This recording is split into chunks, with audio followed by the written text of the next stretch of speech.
আসসালামু আলাইকুম প্রিয় শিক্ষার্থীবৃন্দ, কি অবস্থা তোমাদের সবার? আমি জুবাইর আল মামুন, রসায়ন প্রভাষক, ঢাকা সিটি মডেল কলেজ। আজকে আমরা আলোচনা করব রসায়ন প্রথম পত্রের দ্বিতীয় অধ্যায়, অর্থাৎ গুণগত রসায়ন নিয়ে আজকে আমরা আলোচনা করব।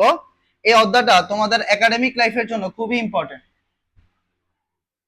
আচ্ছা, তো আমরা যদি শুরুতে এই অধ্যায়ের টপিক সমূহ দেখি, তো তোমরা দেখবা এই অধ্যায়ের এই 18টা টপিকের মধ্যে আমরা বিভক্ত করলাম, এবং এই 18টা টপিক নিয়ে আমরা টাইপ বাই টাইপ পড়াশোনা করব। তো শুরুতে যদি আমাদের ফার্স্ট টপিক নিয়ে একটু আলোচনা করি, প্রথম টপিকটা হচ্ছে পরমাণুর মূল কণিকা ও পরিচিতি। তো আমরা যদি দেখি, নরমালি পরমাণুকে ভাঙলে আমরা কি পাবো? আমরা কণিকা পাই। এই কণিকা বেসিক্যালি তিন প্রকার। একটা স্থায়ী কণিকা, একটা অস্থায়ী কণিকা, এবং একটা কম্পোজিট কণিকা। তো আমরা যদি স্থায়ী কণিকা কারা, এটা নিয়ে প্রথমে আলোচনা করি। একটা পরমাণুকে ভাঙলে আমি সবসময় ওই পরমাণুর মধ্যে যেই কণিকাগুলোকে উপস্থিত পাবো সবসময়, সেটা স্থায়ী কণিকা। তাহলে আমরা যদি একটু দেখি, স্থায়ী কণিকা PEN pen, proton, electron, neutron. আর অস্থায়ী কণিকা এমএনওপি, অর্থাৎ এম দ্বারা বুঝাইছি মেসন, মিউন, এন দ্বারা নিউট্রিনো, অ্যান্টি নিউট্রিনো, ও দ্বারা নরমালি আমরা ও অথবা এবং বুঝাইছি, এবং পি দ্বারা বুঝাইছি পজিট্রন এবং পাইয়ন। এই ছাড়া আরো অস্থায়ী কণিকা আছে, যেটা আসলে আমাদের পরীক্ষা আসার মতো না, এইগুলো আসলে এক্সাম্পলে আসা। আচ্ছা, এবার আমরা যদি একটু তোমার দেখি কম্পোজিট কণিকা। আচ্ছা, আমি তোমাদেরকে কম্পোজিট কণিকাগুলো এখানে লেখাই দিই। কম্পোজিট কণিকার মধ্যে মনে রাখবা, কম্পোজিট কণিকা বেসিক্যালি দুইটা। একটা আলফা কণা। এই আলফা কণা বলতে বোঝায় 4 2 হিলিয়াম 2+, আর ডিউটেরন কণা অর্থাৎ D+। তো এই দুইটা কণাকে আমরা কি বলি? কম্পোজিট কণিকা। অর্থাৎ পরমাণুকে ভাঙলে আমরা কিছু ভারী কণা পাই অথবা কিছু আয়ন পাই, যেটাকে আমরা কম্পোজিট কণিকা বলি। তো স্থায়ী কণিকা, অস্থায়ী কণিকা এবং কম্পোজিট কণিকা নিয়ে আমরা আলোচনা করলাম। এবার যদি আমরা একটু বিভিন্ন বিষয় দেখি, দেখো, তো তোমাদের অনেকের একটা প্রশ্ন হইতে পারে যে স্যার, আলফা কণা কিভাবে উৎপন্ন হয়? আমরা যদি প্রথমে দেখি যে আলফা কণা নিয়ে একটু আলোচনা করি আমি। দেখো, তোমরা এখানে এই সবাই জানো এটা কি বলতো? হিলিয়াম পরমাণু। এই হিলিয়াম পরমাণু যখন আমাদের দুইটি ইলেকট্রন ত্যাগ করে, নরমালি দুইটা ইলেকট্রন ত্যাগ করে, তখন উৎপন্ন করে কি? 4 2 হিলিয়াম 2+। এই যে 4 2 হিলিয়াম 2+, এই 4 2 হিলিয়াম 2+ কে আমরা কি কণিকা বলি? আলফা কণিকা বলি। অর্থাৎ এই 4 2 হিলিয়াম 2+ কে, এই 4 2 হিলিয়াম 2+ কে আমরা কি কণিকা বলি বলতো? আলফা কণা বলি। তাহলে 4 2 হিলিয়াম 2+ কে আমরা আলফা কণা বলি। আবার তোমরা দেখবা হাইড্রোজেনের আইসোটোপ তিনটা। হাইড্রোজেনের আইসোটোপ কয়টা? তিনটা। যেমন আমরা একটাকে বলে কি, দেখো, হাইড্রোজেন 1 1, হাইড্রোজেন 2 1, হাইড্রোজেন 3 1। এইটার নাম প্রোটিয়াম।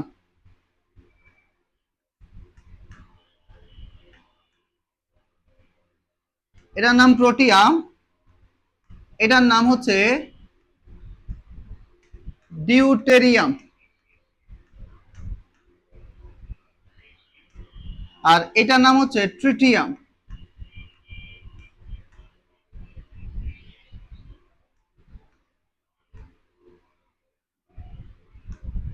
প্রোটিয়াম, ডিউটেরিয়াম আর ট্রিটিয়াম। এখন এই যে ডিউটেরিয়াম আছে,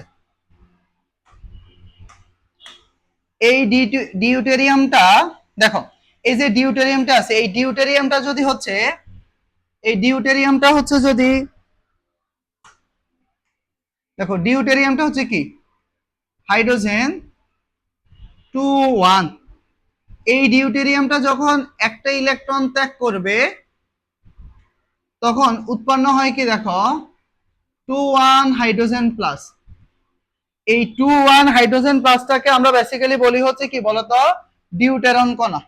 অর্থাৎ 2 1 হাইড্রোজেন প্লাসটাকে আমরা বলি কি কণা বলতো? এই ডিউটেরন কণা। ডিউটেরন কণা বলি। এবং তার মানে হচ্ছে আলফা কণা উৎপন্ন হচ্ছে হিলিয়াম থেকে। এখন তোমাদের একটা প্রশ্ন হইতে পারে, স্যার নর্মালি তো হচ্ছে হিলিয়াম ইলেকট্রন ত্যাগ করে না, বা হিলিয়াম তো ইলেকট্রন গ্রহণও করে না, কারণ এটা হচ্ছে নিষ্ক্রিয় মূলক। তাইলে এখানে কেন হিলিয়ামটা দুইটি ইলেকট্রন ত্যাগ করলো? এটা আসলে আমি তোমাকে সহজ করে বলি, আলফা কণা বেসিক্যালি দেখতে যেমন, যদি হিলিয়াম বাস্তবিক দুইটা ইলেকট্রন ত্যাগ করে এইরকম ফরমেশন হইতো, এই ফরমেশনটা আসলে আলফা কণার মতো, দ্যাটস আমরা এটাকে বলি আলফা কণা। বাট হিলিয়াম দুইটা ইলেকট্রন ত্যাগ করে না, এটা হচ্ছে সঠিক। আচ্ছা, আমরা যদি আসলে কয়েকটা এক্সট্রা টপিক এবার শিখি। এক্সট্রা টপিকটা হচ্ছে, এই যে আমি তোমাদেরকে হাইড্রোজেনের আইসোটোপ গুলা পড়াইলাম, তো তোমরা মনে রাখবা এখানে তিনটা কথা হচ্ছে মনে রাখবা।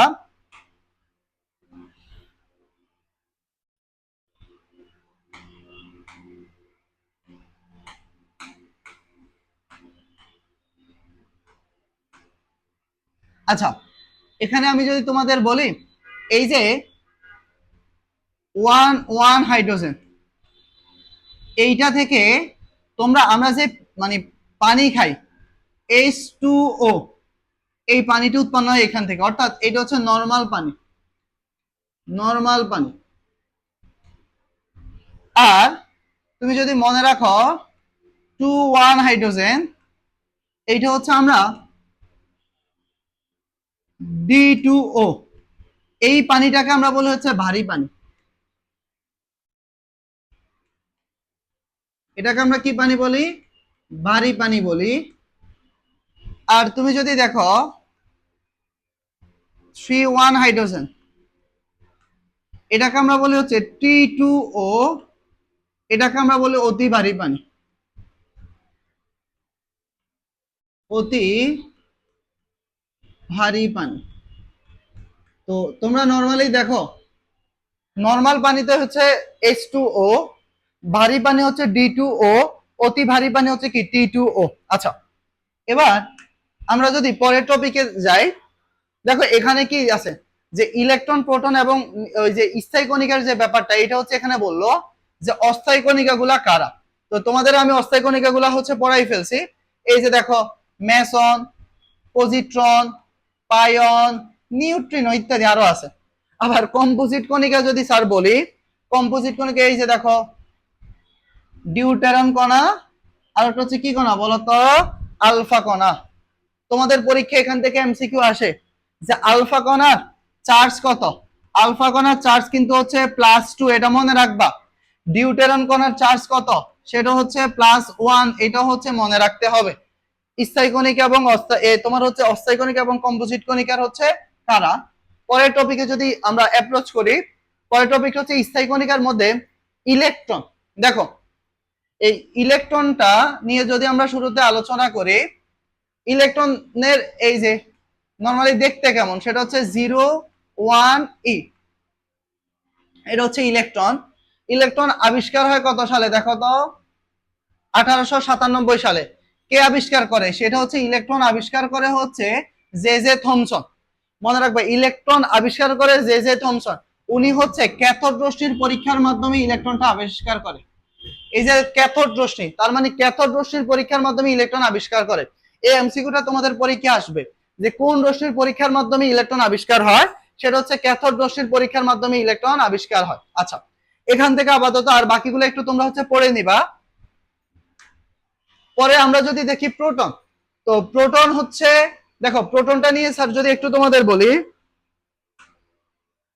তো প্রোটন কি দেখো, যখন হাইড্রোজেন একটা ইলেকট্রন ত্যাগ করে দেয়, এই যে 1 1, সে যদি একটা ইলেকট্রন ত্যাগ করে, তখন কি থাকে 1 1 হাইড্রোজেন প্লাস, এই যে জিনিসটা থাকে, এটাকে আমরা প্রোটন বলি। আর প্রোটন আবিষ্কার হয় হচ্ছে, প্রোটন আবিষ্কার হয় কত সালে? 1886 সালে। এই 1886 সালে প্রোটন আবিষ্কার হয়।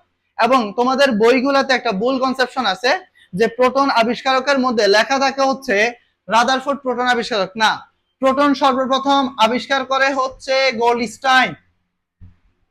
প্রোটনের আবিষ্কারক হচ্ছে গোল্ডস্টাইন, অর্থাৎ গোল্ডস্টাইন সর্বপ্রথম ধনাত্মক কণা আবিষ্কার করে। এবং এই গোল্ডস্টাইন যখন ধনাত্মক কণা আবিষ্কার করে, পরবর্তীতে হচ্ছে বিজ্ঞানী রাদারফোর্ড এইটা যে প্রোটন, এটা সত্যতা প্রকাশ করছে হচ্ছে রাদারফোর্ড। অর্থাৎ রাদারফোর্ড হচ্ছে 1911 সালে এই প্রোটনের সত্যতা প্রকাশ করে। কি পরীক্ষার মাধ্যমে? আলফা কণা বিচ্ছুরণ পরীক্ষার মাধ্যমে হচ্ছে রাদারফোর্ড হচ্ছে প্রোটনের সত্যতা প্রকাশ করে। এটা হচ্ছে মনে রাখবা। এবং তোমাদের পরীক্ষা এখান থেকে একটা এমসিকিউ আসে হর মাসে দেখা যায়। এমসিকিউটা হচ্ছে, আমরা যদি একটু দেখি যে প্রোটনের অস্তিত্ব কি পরীক্ষার মাধ্যমে পাওয়া যায়। মনে রাখবা প্রোটনের অস্তিত্ব হচ্ছে আমরা ক্যাথোড রশ্মির পরীক্ষার মাধ্যমে আমরা পাই। তোমাদের যদি পরীক্ষা আসে যে প্রোটনের অস্তিত্ব কি পরীক্ষার মাধ্যমে পাওয়া যায়, মনে রাখবা সেটা হচ্ছে ক্যাথোড রশ্মির পরীক্ষার মাধ্যমে হচ্ছে প্রোটনের অস্তিত্ব পাওয়া যায়, ক্যাথোড রশ্মির পরীক্ষার মাধ্যমে।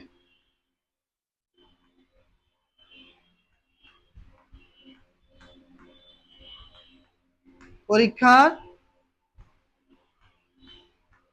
মাধ্যমে আমরা ক্যাথোড রশ্মির পরীক্ষার মাধ্যমে প্রোটনের কি পাই? অস্তিত্ব পাই। এটা হচ্ছে ভালো করে মনে রাখবা। আচ্ছা, পরের টপিকে যদি আমরা অ্যাপ্রোচ করি, এবার আসো নিউট্রন। নিউট্রন কি দেখো, তো নিউটনের মধ্যে প্রথমে মনে রাখবা হচ্ছে 1920 সালে, 1920 সালে তোমার হচ্ছে নিউটন আবিষ্কার করে হচ্ছে কি দেখো, 1920 সালে হচ্ছে বুথ এবং বেকার। এই 1920 খ্রিস্টাব্দে বিজ্ঞানী রাদারফোর্ড পরমাণুর মধ্যে আধানহীন ও একক তোমার হচ্ছে ভর সম্পূর্ণ এক প্রকার মূল কণিকার অস্তিত্বের কথা কল্পনা করেন। পরে বিজ্ঞানী বুথ এবং বেকার 1930 সালে, 1930 খ্রিস্টাব্দে আলফা রশ্মি ব্যবহার করে নিউটন আবিষ্কার করে। তার মানে সর্বপ্রথম নিউটন আবিষ্কার করা হচ্ছে বুথ এবং বেকার। কত সালে? 1930 সালে। কি পরীক্ষার মাধ্যমে বলতো? আলফা রশ্মি ব্যবহার করে এটা হচ্ছে আবিষ্কার করে। আচ্ছা, তো এরপরে তুমি যদি মনে রাখতে চাও যে 1932 সালে, এই 1932 সালে তোমার হচ্ছে জেমস এডউইক, 1932 সালে হচ্ছে জেমস এডউইক এইটা যে তোমার নিউট্রন, এটার নামকরণ করে হচ্ছে উনি। অর্থাৎ জেমস এডউইক হচ্ছে নিউট্রনের তোমার হচ্ছে কি করে? নামকরণ করে। কিন্তু এটা আবিষ্কার করে কে বলতো? বুথ এবং হচ্ছে বেকার। আচ্ছা, এবার যদি আমরা হচ্ছে এই পরমাণুর কণিকার যে সামারিটা আছে এটা হচ্ছে একটু দেখি। তো প্রথমে হচ্ছে এখানে আমরা যদি দেখি, দেখো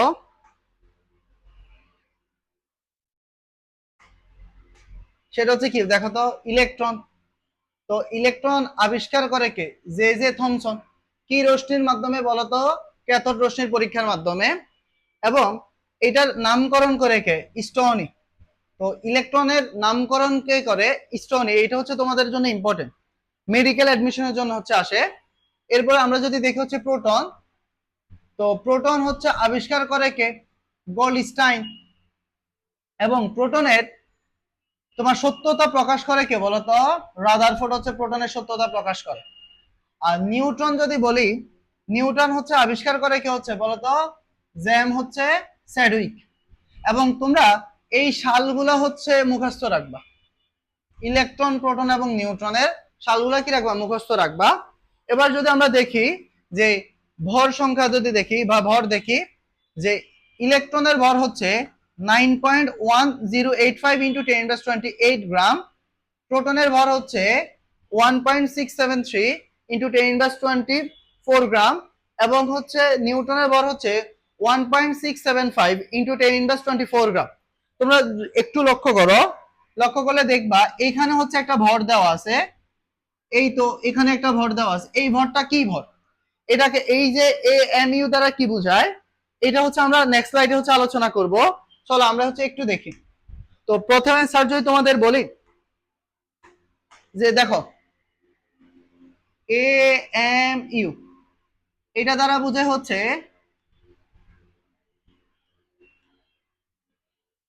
অ্যাটমিক মাস ইউনিট,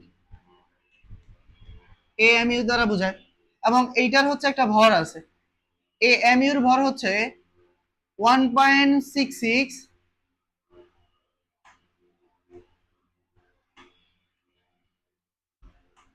1.6605 ইন্টু 10^24 গ্রাম। আচ্ছা, এবার তোমরা যদি দেখো যে ইলেকট্রনের ভর কত, ইলেকট্রনের ভর হচ্ছে 9.11 ইন্টু 10^28 গ্রাম। আর এই যে আপেক্ষিক পারমাণবিক ভর হচ্ছে বা 1 AMU কত, 1.6605 ইন্টু 10^24 গ্রাম। যখন তুমি এটাকে ভাগ করলে তুমি হচ্ছে এই মানটা পাবা। এই ইলেকট্রনকে যখন ভাগ করবা তখন 5 পয়েন্ট সামথিং একটা ভ্যালু পাবা। একইভাবে তুমি যদি প্রোটনের সাথে তুলনা করো, প্রোটন, তখন তুমি উপরে লিখবা প্রোটনের ভর 1.673 ইন্টু 10^24 আর 1.6605 ইন্টু 10^24 গ্রাম। এটাকেও ভাগ করলে তুমি একটা ভ্যালু পাবা, ভ্যালুটা হচ্ছে এত AMU। একইভাবে তুমি যদি হচ্ছে নিউটনের ক্ষেত্র বের করো,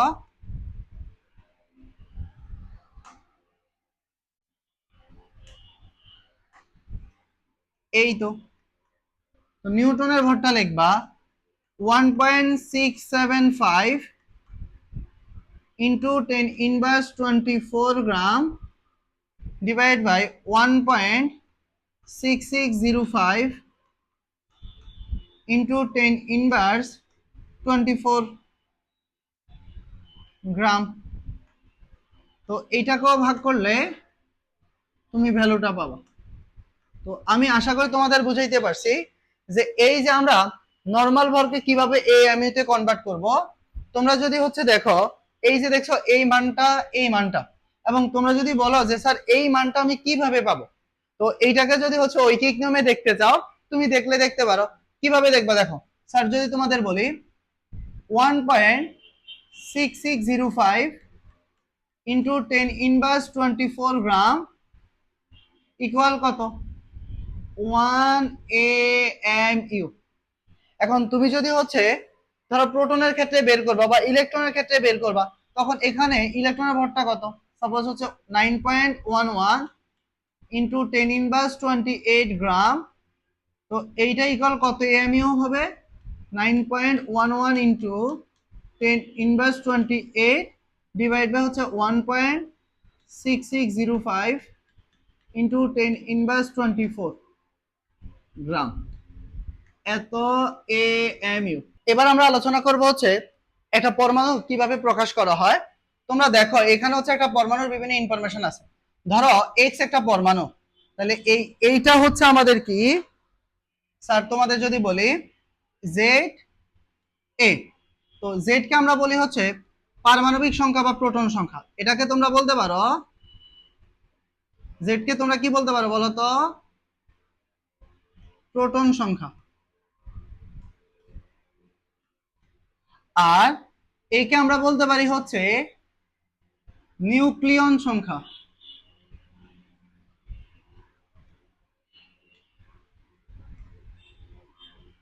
নিউক্লিয়ন সংখ্যা বা ভর সংখ্যা, অর্থাৎ পারমাণবিক ভর।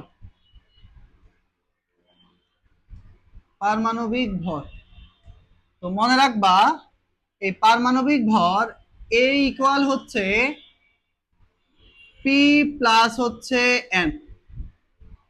আচ্ছা, এবার এই N হচ্ছে আমাদের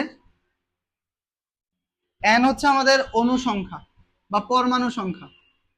N হচ্ছে আমাদের কি সংখ্যা, পরমাণু সংখ্যা। আর এই M হচ্ছে আমাদের চার্জ। আচ্ছা, আমরা যদি এটা নিয়ে একটু আলোচনা করি, দেখো নরমালি হচ্ছে ধরো Fe2+, তো Fe2+ হলে এখানে হচ্ছে 56, এখানে হচ্ছে 26। এখন তুমি যদি নরমালি আলোচনা করো, দেখো এখানে হচ্ছে আমার ভর হচ্ছে 56, আর পারমাণবিক হচ্ছে সংখ্যা বা প্রোটন সংখ্যা হচ্ছে কত, 26। এই পারমাণবিক সংখ্যা থেকে, পারমাণবিক ভর থেকে যদি পারমাণবিক সংখ্যা বিয়োগ করো, অর্থাৎ ভর থেকে যদি তুমি প্রোটন সংখ্যা বিয়োগ করো, তাহলে তুমি পাবা নিউটন সংখ্যা। তো নিউটন সংখ্যা হচ্ছে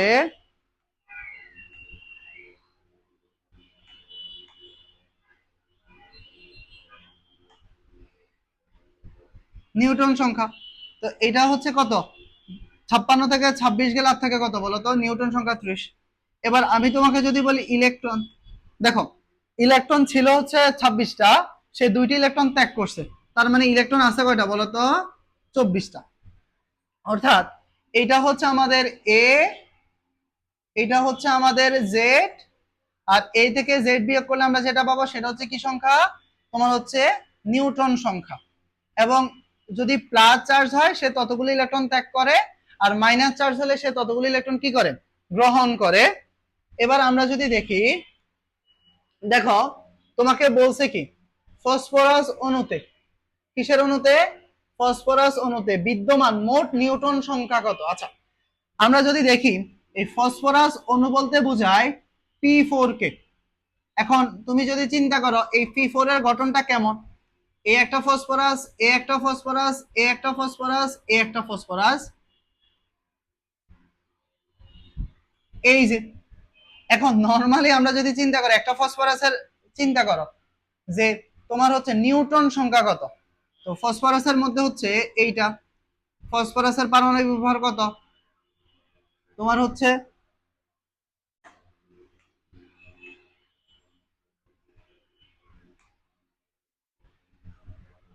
দেখো এটা হচ্ছে পারমাণবিক সংখ্যা 15, পারমাণবিক ভর হচ্ছে 31। তার মানে ফসফরাসের আমরা যদি চিন্তা করি নিউটন সংখ্যা হচ্ছে 31 মাইনাস 15, তাহলে হচ্ছে কত, 16। এবার ফসফরাস বলতে P4 বোঝায়, তার মানে P4 এর টোটাল নিউটন সংখ্যা কত, টোটাল নিউটন সংখ্যা হচ্ছে 16 ইন্টু 4, তার মানে 4 16 কত, 64। আচ্ছা এইটা হচ্ছে আমরা দেখলাম। তোমাকে পরীক্ষায় আরো একটা কোশ্চেন ধরো বললো, যে কোশ্চেনটা হচ্ছে এইটা, সালফার অণুতে বিদ্যমান মোট নিউটন সংখ্যা কত। তো আমরা যদি এইটাকে একটু এঁকে দেখাই, দেখো সালফার অণু বলতে বোঝায় S8। তো তোমরা যদি দেখো S8 এর গঠনটাকে স্যার দেখায়,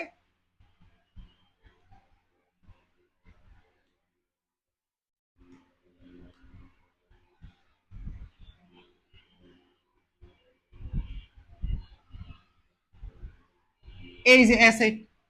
এখন এইখানে তোমাকে বলছে কি এটার টোটাল নিউটন সংখ্যা কত। আচ্ছা তো সালফারটা যদি তুমি দেখো, এটা হচ্ছে কত, 16, এটা হচ্ছে 32, অর্থাৎ সালফারের নিউটন সংখ্যা কত, 32 মাইনাস 16, দ্যাটস ওয়াই হচ্ছে 16।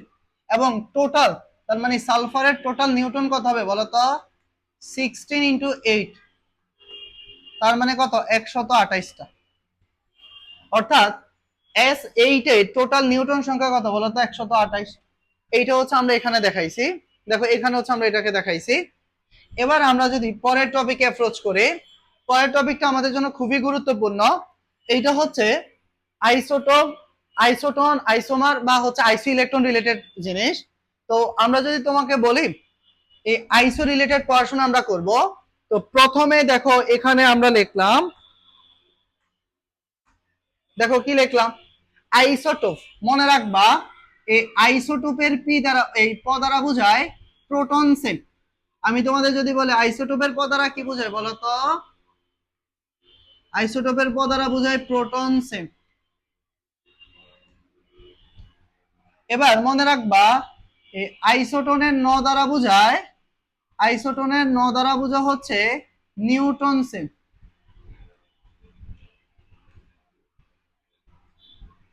ন দ্বারা কি বোঝায়, নিউটন সেট। আইসোবারের দ্বারা কি বোঝায়, এই যে ভর, তার মানে যাদের হচ্ছে ভর সেম তাদেরকে আমরা কি বলবো, আইসোভার বলবো। আমরা এক্সাম্পল দেখব, আইসোমার, এটা নিয়ে হচ্ছে আমরা সামনে আলোচনা করব, এটা এখন থাক। আর আইসো ইলেকট্রন বলতে কি বোঝায় মনে রাখবা, যাদের হচ্ছে ইলেকট্রন সেম, অর্থাৎ আইসো ইলেকট্রন দ্বারা বোঝায় যাদের হচ্ছে ইলেকট্রন সেম। এবং দেখো আইসোটোপ দ্বারা কি বললাম, যে যাদের প্রোটন সেম। তুমি যদি একটু নরমালি চিন্তা করো, এই যে কার্বন 6, কার্বন 12, কার্বন 6, কার্বন 13, এই যে এক্সাম্পলটা যদি তোমরা দেখতে পাও, এখানে দুইটা জায়গায় এই যে কি সংখ্যা সেম বলতো, প্রোটন সংখ্যা সেম। যাদের প্রোটন সংখ্যা সেম কিন্তু ভর সংখ্যা ভিন্ন তাদেরকে আইসোটোপ বলে। তুমি যদি আর একটা এক্সাম্পল দেখো, এই যে আমরা লিখি হাইড্রোজেন 1 1, হাইড্রোজেন 1 2, হাইড্রোজেন 1 3। তো এখানে প্রত্যেকটা জায়গায় আমরা যদি দেখি যে আমার কি সেম বলতো, এই যে প্রোটন সংখ্যা সেম। দেখো তার মানে প্রোটন সংখ্যা যদি সেম হয় তাহলে আমরা তাকে কি বলি, আইসোটোপ বলি। এবার আসো আমরা যদি দেখি যে নিউটন সেম, তাদেরকে আমরা আইসোটোন বলি। দেখো নরমালি যদি চিন্তা করো, এই যে কার্বন 6 আর হচ্ছে 12, আবার নাইট্রোজেন 7 আর হচ্ছে 13। দেখো এখানে যদি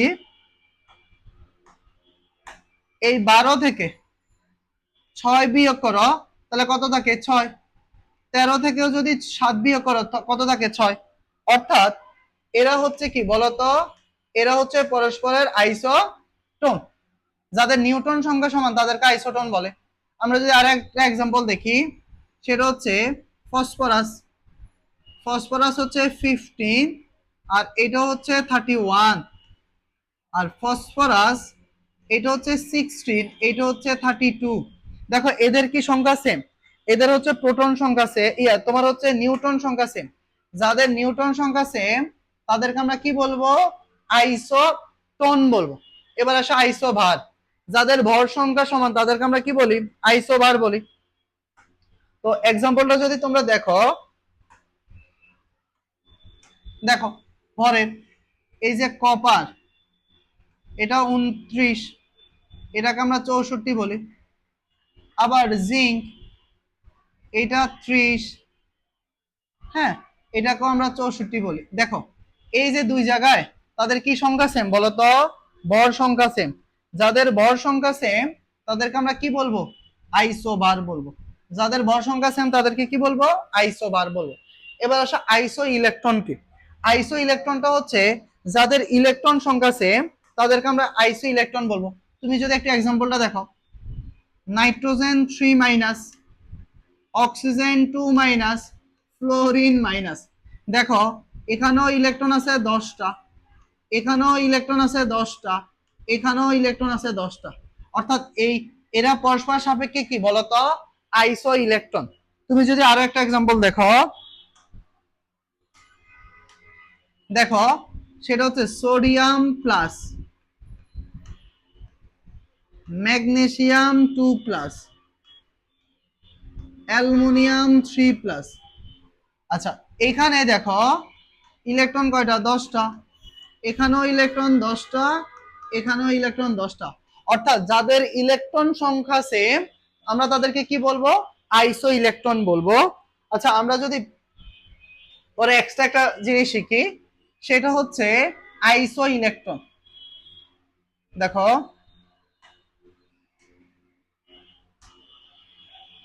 এটাকে আমরা কি বলবো, আচ্ছা আইসো স্টার, এটা হচ্ছে আইসো স্টার। তো আমরা যদি আইসো স্টারটা কি এটা একটু দেখি, আইসো স্টার হচ্ছে দেখো যাদের হচ্ছে অ্যাটম মানে পরমাণু প্লাস ইলেকট্রন সেম, যাদের পরমাণু আর হচ্ছে ইলেকট্রন সেম তাদেরকে আমরা কি বলবো, আইসো স্টার বলবো। এক্সাম্পল যদি তুমি দেখো CO2 আর হচ্ছে N2O, এই দুইটা জায়গার মধ্যে আমরা যদি দেখি যে দেখো এখানে অ্যাটম কয়টা আছে, দেখো এখানে পরমাণু কয়টা আছে, কার্বন একটা, অক্সিজেন দুইটা, তিনটা। এখানেও পরমাণু কয়টা আছে বলো তো, তিনটা পরমাণু আছে। তুমি যদি হিসাব করো ইলেকট্রন, কার্বনের ইলেকট্রন হচ্ছে কয়টা? 6টা। অক্সিজেনের 8 ইন্টু 2, তার মানে হচ্ছে 22। আর এখানে যদি আমরা হিসাব করি, নাইট্রোজেন হচ্ছে 7 ইন্টু 2 প্লাস হচ্ছে 8, তার মানে 22। অর্থাৎ এরা পরস্পরের সাপেক্ষে কি বলতো? আইসো স্টার। এবার আমরা যদি হচ্ছে তোমাদেরকে বললাম যে এই যে আইসোমার ব্যাপারটা কি, স্যার তোমাদেরকে এটা এক্সট্রা করে বুঝাই দিব। তো আইসোটোপ ব্যাপারটা হচ্ছে কি, এটা আমরা যদি একটু দেখি, দেখো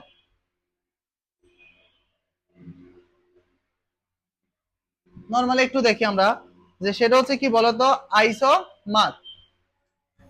এই যে দেখো আইসোমার, এই আইসোমার হচ্ছে, মনে রাখবা, যাদের হচ্ছে, দেখো যাদের আণবিক সংকেত সেম, আণবিক সংকেত সেম, অর্থাৎ আণবিক সংকেত সেম কিন্তু গাঠনিক সংকেত ভিন্ন,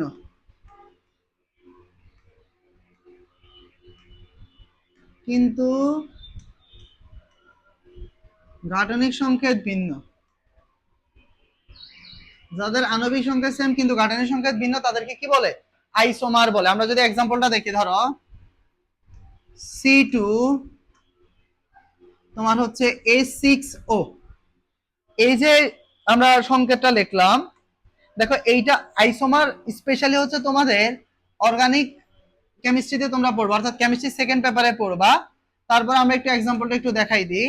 দেখো C2H6O, এই যৌগটাকে আমরা এভাবে লিখতে পারি CH3CH2OH। এটাকে আমরা কি বলি বলতো? অ্যালকোহল বলি। আবার এটাকে আমরা এভাবেও লিখতে পারি, সেটা হচ্ছে CH3OCH3। এটাকে হচ্ছে আমরা কি বলি বলতো? ইথার বলি। দেখো অ্যালকোহলের সাধারণ সংকেতে OH আছে আর ইথারে O আছে, দুইটারই নাম আলাদা। এই যে তাদের গাঠনিক সংকেত এই আণবিক সংকেত সেম কিন্তু গাঠনিক সংকেত ভিন্ন, তাদেরকে আমরা কি বলি বলতো? আইসোমার বলি।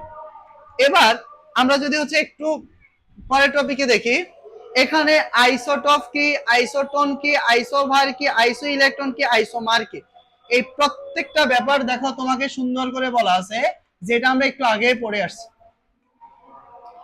এবার আমরা যদি দেখি, তোমরা একটা এমসিকিউ সলভ করব। তোমরা এই এমসিকিউটা হচ্ছে কমেন্ট বক্সে হচ্ছে কমেন্ট করতে পারো অ্যান্সার কি হইতে পারে। তো আমরা যদি দেখি এমসিকিউটা কি বলছে, দেখো তোমাকে বলছে যে কোনটি আইসোব্যারিক, যাদের হচ্ছে কি সেম বলতো? ভর সেম। তো এখানে তোমরা যদি দেখো যে এক্সাম্পল 1 এর মধ্যে দেখো যে এই যে 64, এই যে 64, তাদের ভর সংখ্যা সেম, 150 দ্বারা কি বলতো? আইসোব্যারিক। এখানে দেখো কারো ভর সংখ্যা সেম না, 150 তার অ্যান্সার হইতে পারে নাই। এবার আমরা যদি দেখি, যেসব পরমাণু নিউক্লিয়ন সংখ্যা একই কিন্তু পারমাণবিক স্তর ভিন্ন, তাদেরকে কি বলে? তাদেরকে হচ্ছে আইসোবার বলে। অর্থাৎ যাদের ভর সংখ্যা সমান তাদেরকে আমরা আইসোবার বলি। আইসোটোনের উদাহরণ কোনটি? দেখো আইসোটোন বলতে কি বোঝায়? যাদের নিউটন সংখ্যা সমান। তুমি যদি নরমালি চিন্তা করো কাদের নিউটন সংখ্যা এখানে সমান, দেখো এখানে যদি দেখো 14 থেকে 6 বিয়োগ করলে থাকে 8, আবার এখানে 16 থেকে 8 বিয়োগ করলে থাকে 8, 150 অ্যান্সার হচ্ছে এ। এগুলো অ্যান্সার না, কারণ এদের নিউটন সংখ্যা সমান না। আচ্ছা, আজকের ক্লাসটা এতটুকু পর্যন্তই। আশা করি তোমরা হচ্ছে আজকের ক্লাস থেকে হচ্ছে উপকৃত হইছো। তো এইরকম রেগুলার ক্লাস পাওয়ার জন্য তোমরা হচ্ছে আমাদের কলেজের যে ফেসবুক পেজ আছে এটাতে হচ্ছে তোমরা ফলো দিয়ে রাখতে পারো। সবাই সুস্থ থাকবা, ভালো থাকবা।